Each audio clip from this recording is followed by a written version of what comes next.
নমস্কার, আমি জুনিয়র প্রসেনজিৎ। আমাকে আপনারা ইনস্টাগ্রামে বুম বা বিশ্বজিৎ 365 নামে দেখে থাকবেন। তো আমি আসতে চলেছি আগামী 2রা অক্টোবর বৃহস্পতিবার বিজয় দশমী উপলক্ষে মা ড্যান্স গ্রুপকে সঙ্গে নিয়ে PKK তরুণ সংঘের ময়দানে আপনাদের সঙ্গে দেখা করবার জন্য। আর এত সুন্দর একটি অনুষ্ঠান যারা আয়োজন করেছে, সে ক্লাবের সম্পাদক বিশ্বজিৎ মণ্ডল মহাশয়কে আমার তরফ থেকে জানাই অনেক অনেক ভালোবাসা, শুভেচ্ছা। এবং পূজা কমিটির সম্পাদক দেবাশিস মণ্ডল মহাশয়কে আমার তরফ থেকেও অনেক অনেক ভালোবাসা, শুভেচ্ছা, যে এত সুন্দর একটি অনুষ্ঠানে আমাকে সুযোগ করে দেওয়ার জন্য।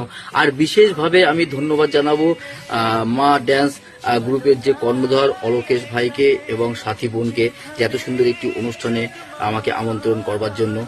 তো চলে আসুন, ওই দিন চলে আসলে আমার সঙ্গে আপনাদের সঙ্গে দেখা হয়ে যাবে এবং একই মঞ্চে প্রসেনজিৎ চট্টোপাধ্যায়ের বিভিন্ন বিভিন্ন রকমের গান, ড্যান্স, অ্যাক্টিং নিয়ে আমি আপনাদের সামনে হাজির হয়ে যাব। তো আমি তো আসছি, আপনারা আসছেন, তো দেখা হচ্ছে দশমীর রাতে আপনাদের সাথে।